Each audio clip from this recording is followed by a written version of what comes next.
good afternoon, good evening, wherever you are. Welcome to the shift in leadership from fear to certainty while navigating change in your organization. I'm so excited to bring you my whole experience that shifted when I started to lead myself to all of you, so you can avoid those obstacles that I encountered and those pains that I experienced while thriving through change. How many of you have experienced change in the last, I would say, half a year? Yes, I think it's about 90 to 100%. Everyone experiences change nowadays. It's the only constant that we really live today. And the curious thing is, organizations know exactly that they need to change. Why? Because there are new technologies. The AI is accelerating everything and bringing us closer to a lot of things that before we had to wait for the process to go through. Yet, organizations are filled with people, a great asset that in 90% of the times they resist change. Why is that? It is because we as humans need and want certainty. And what changed us is bring uncertainty to your life. Exactly the opposite, the antithesis of what humans really need. I belong to the 10%. I'm driven by uncertainty, variety. But I faced, during my career of 25 years in corporate America and Europe, because I worked at Coca-Cola company, Diageo, Latin America, Unilever Food Solutions and Foods, while also as an external consultant in EY. And in every single role that I had, I structured the non-structured. Launched new products, new categories, innovation in processes, innovation in business units, a new business unit that had other set of rules, adjusted business models. But underneath all that, a cultural mindset change needed to happen. So we would have embraced that change within the organization. So I'm Maya Schmidt, Swiss-born, Colombian-hearted, and Mexican by destiny. Yes, with my name, I already was destined to come to Mexico. As I said, I have 25 years of corporate experience, always bringing that innovation. I've always been a change agent. And what I did after leaving, after 25 years, was consulting what I was meant to do, what I was conditioned to do. Business development, innovation, marketing, and I consulted businesses, medium to small businesses, on all those aspects. Until one day, my coach said to me, Maya, you really need to become a certified Berkman coach. I said, yeah. It wasn't a priority. My kids were near to go to university. And as always, a lot of us, we are the last ones to look after. But she almost obliged me and said, no. You come to this certification in 2 weeks. Liberate your agenda. I said, but it's not my priority. She said, yes, it is. She knew better. She believed in me. I did not at that point in time, because when I left the corporate world, suddenly I was just a consultant, filled with self-doubt.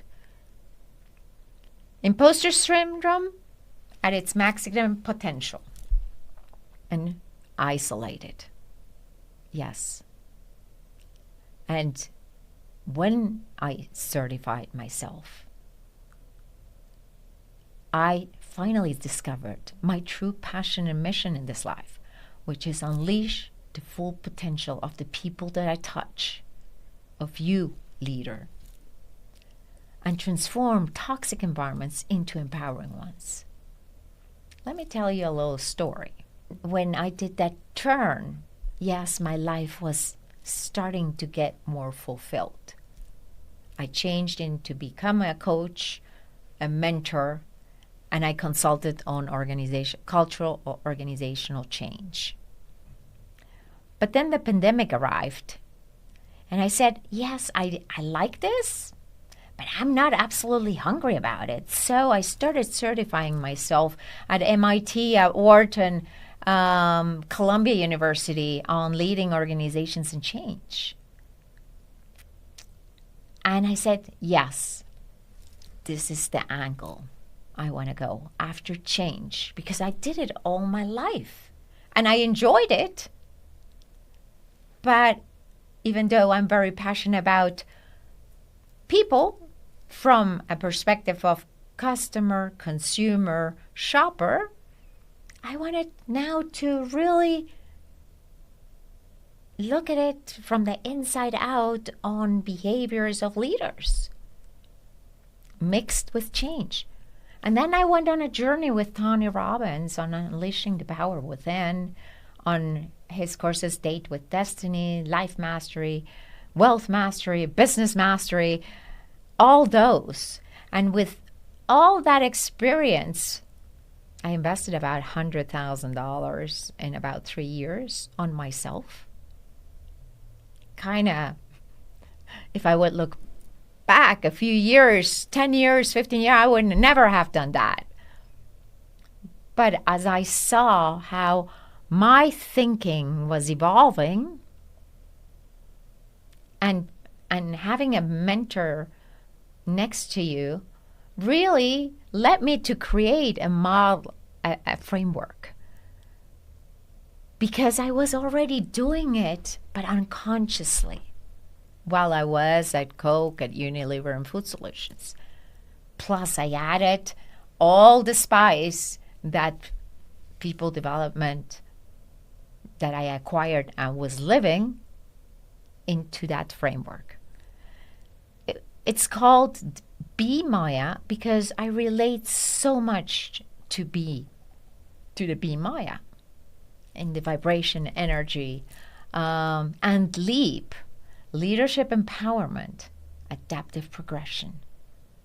2, embrace change at the organizational level or personally, and thrive, not survive through change. Let me talk a little bit about this framework. It has 3 stages: conscious leadership, conscious analysis, and conscious communication. It's been an amazing journey because in every single stage, there are 3 pillars, and in every single pillar, you have those transformations that make you the human being you are meant to become to accomplish your dream life, your objectives, your purpose. Isn't that amazing? And I've seen hundreds of leaders that have gone through that framework and that program, which is a conceptual training program coupled with mentoring and coaching. And in those, those leaders have transformed from a scarce mentality into a growth mentality, from chaos to clarity, from unconscious to conscious behavior, always with a clear purpose in mind. It has been wonderful because while going through that program, they really get into reclaiming their own certainty, which is key to create those empowering environments for your people so they can thrive through change. Let me share you a small story. May I? So when I left after 25 years of experience, I had a limiting belief. That limiting belief was that I did not have experience as a consultant. Therefore, I was playing really small, actioning even smaller. I didn't want to be visible. And that really put self-doubt into me. But when I started going into my inner self, I reclaimed my certainty. I became myself. Because 70% of us are not us. We are our beliefs, our values, what we started to believe ourselves. We are the fully responsible of the story that we told us. We actually decided to have that story to be a reality. And we made decisions and shaped our destiny. That's what happens with limiting beliefs.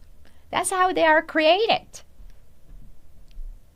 I share another limiting belief. When I was 4.5 years old, my little brother was born. I was the sandwich. I had an older brother, me only girl, and a younger brother. And my mom, for obvious reasons, she was caring for my brother. I mean, he was a baby. I was 4.5. I already ate by myself, played by myself, dressed myself, everything. And from there, I got the belief that I wasn't enough, that my mom didn't love me anymore. And I wanted to be a boy.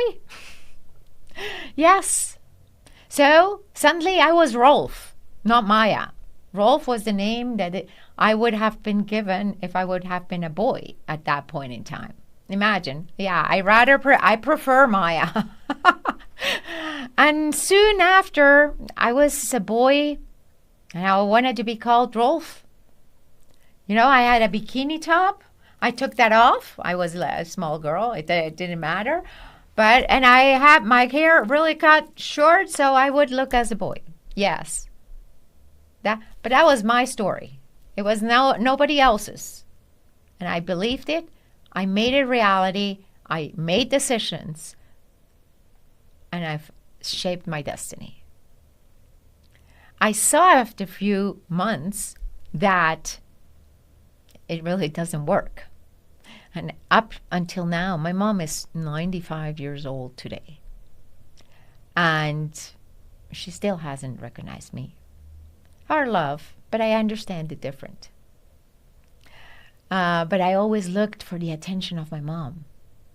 As if that didn't work, then I said, well, my mom really admires my dad. And I love my dad. So I went on that path. Successful corporate person. That's all what I wanted.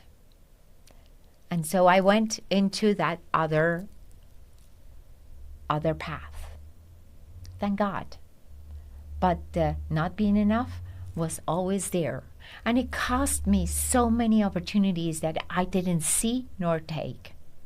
And that's what happens when we are not aware of the limiting beliefs that really catches us and makes us not move forward because we are afraid.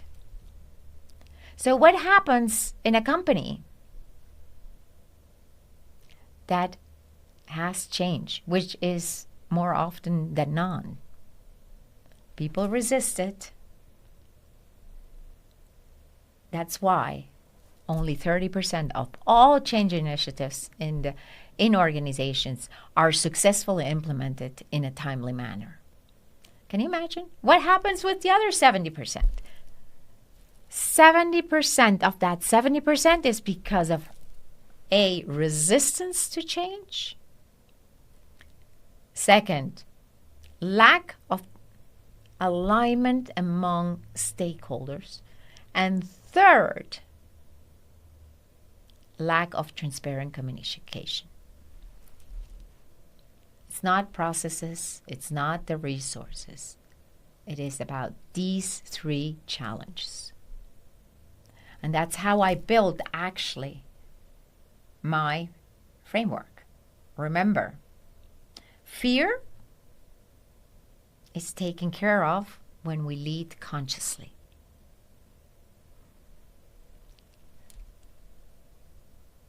Aligned stakeholders, lack of stakeholder alignment equal to conscious analysis. And lack of transparent communication equals conscious communication. It's all around your people. 80% of this program is mindset. Only 20% is skill set, and we get to practice. And to reach success in nowadays world, 80% comes from your mindset and 20% from your technical or skill set background.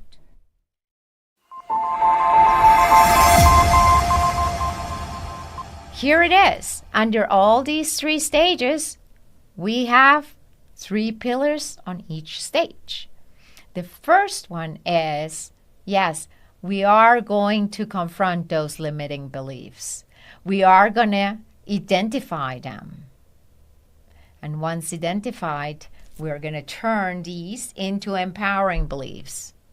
What is your empowering belief? And then we are going to start practicing, because who you are now, you have been practicing that since you were born. Now we need to practice the empowering beliefs and let them come into our lives and assimilate them as fast as possible. Obviously, you're going to fall back into limiting beliefs. But as your conscious is more awakened, you can detect that and then interrupt them. Everyone interrupts their limiting beliefs differently. It could be breathing. It could be listening to music. It could be dancing. It could be going around the block to change your mindset. It could be anything, whatever suits you best. And then you can reclaim actually your empowering belief and start acting upon it. It's really important to act upon it. So, 3 stages or 3 segments. Identify your limiting beliefs, interrupt them, and create your new beliefs, which are filled with empowerment. So when we talk about identity, who you are today needs to evolve into who you want to become, so you can reach your purpose, your objective, your goals. Yes. Who do I need to become? Maybe you still aren't there, but at least you can state that and work towards that. Change is not a destiny. Change is a process. And every single progress of 1 millimeter will take you towards that defined, aligned purpose, who you want to become. And also, another say is, fake it until you make it. Because who you need to become is going to be the path you need to take. And practice, practice, practice until you assimilate it as a habit. Yes, sometimes we have huge goals and we get overwhelmed with it. We need to break down those goals into little pieces and celebrate every single progress that we have towards getting closer to where we want to become or come. Yes, that's the first part, mindset shift. Second, once you have that reclaimed identity, you need to align it to either a already defined purpose that you need to realign, or you need to create a purpose, because it goes hand in hand.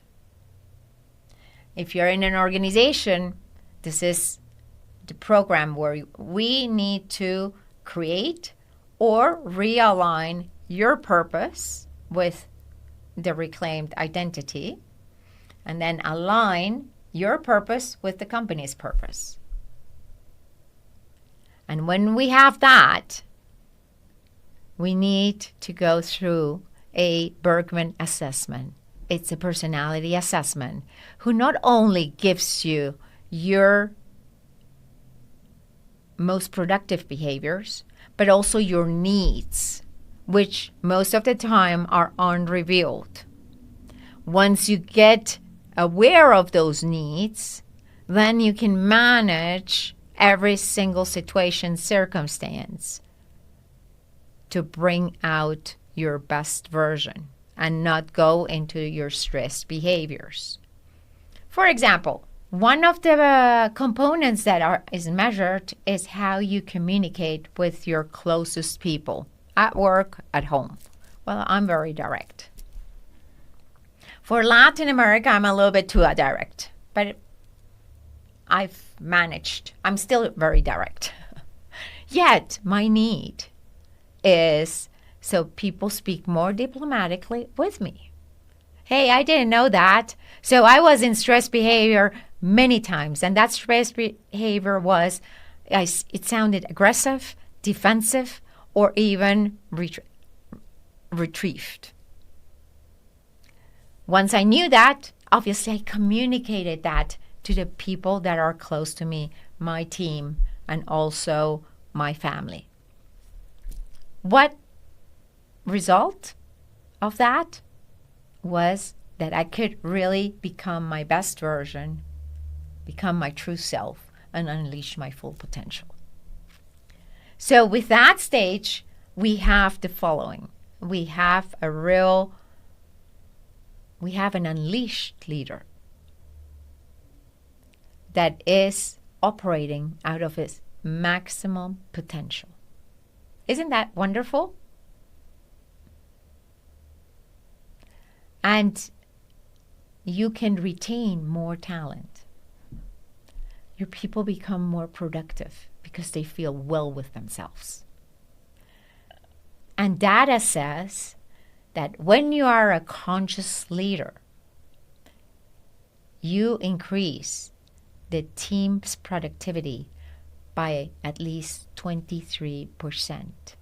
And you can retain talent in the order of 34%. You're much more agile in 50% of the times to reach your objectives much faster. Isn't that amazing? Why didn't we do that before? I wish I would have had a program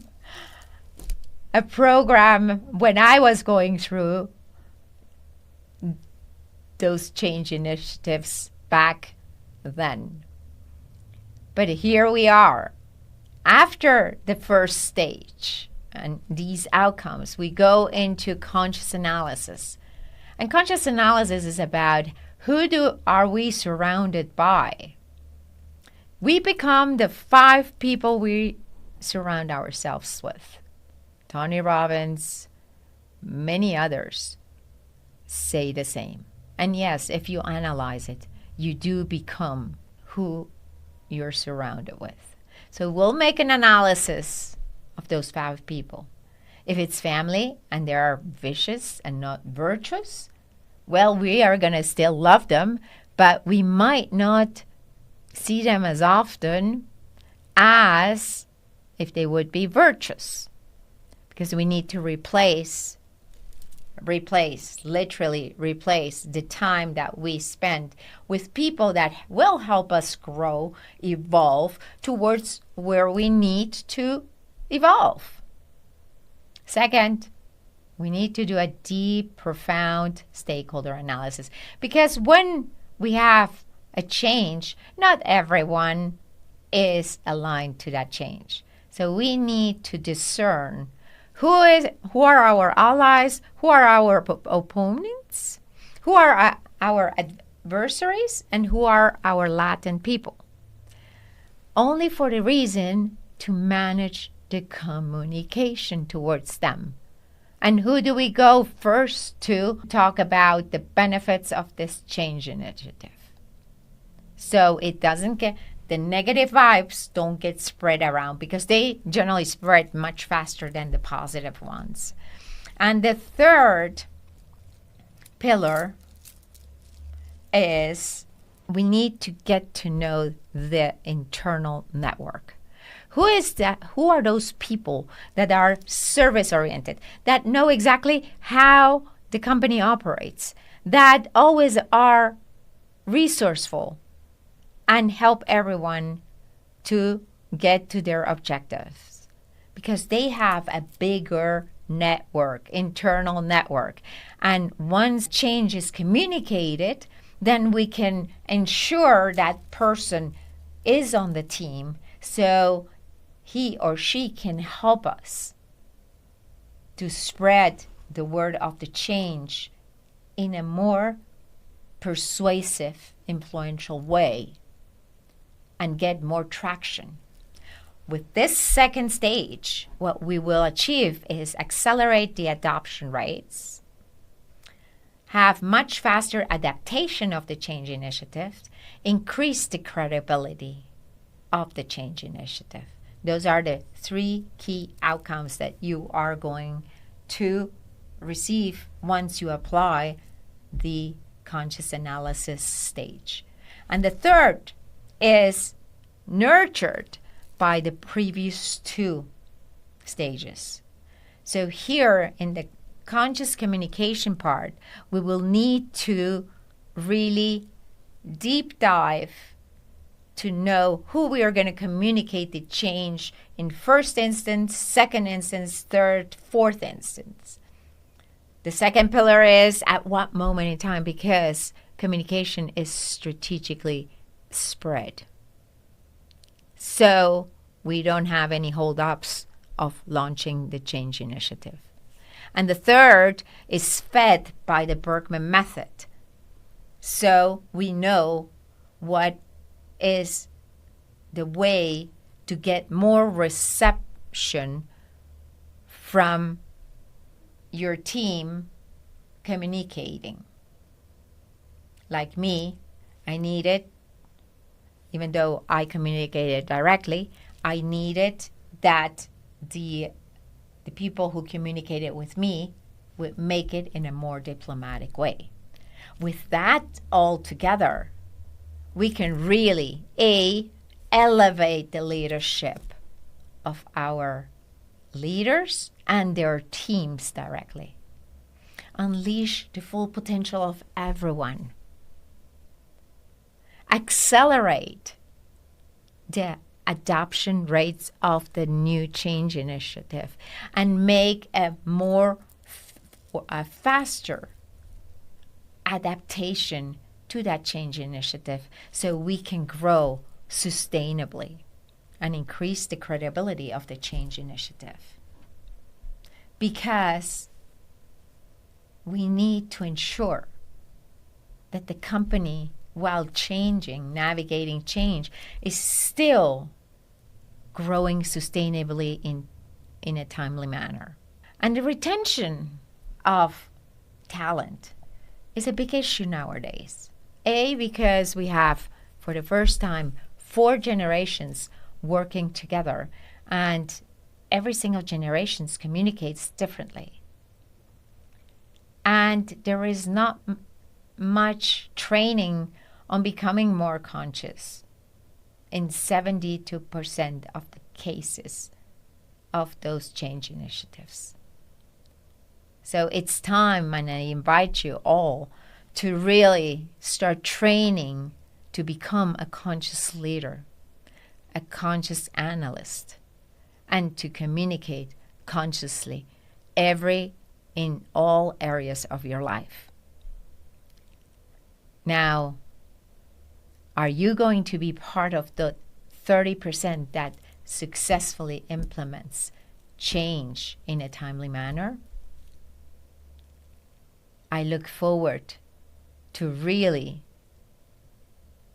have a next conversation with you and see how I can help you to elevate your leadership, because the retention of your talent will give you the sustainable growth.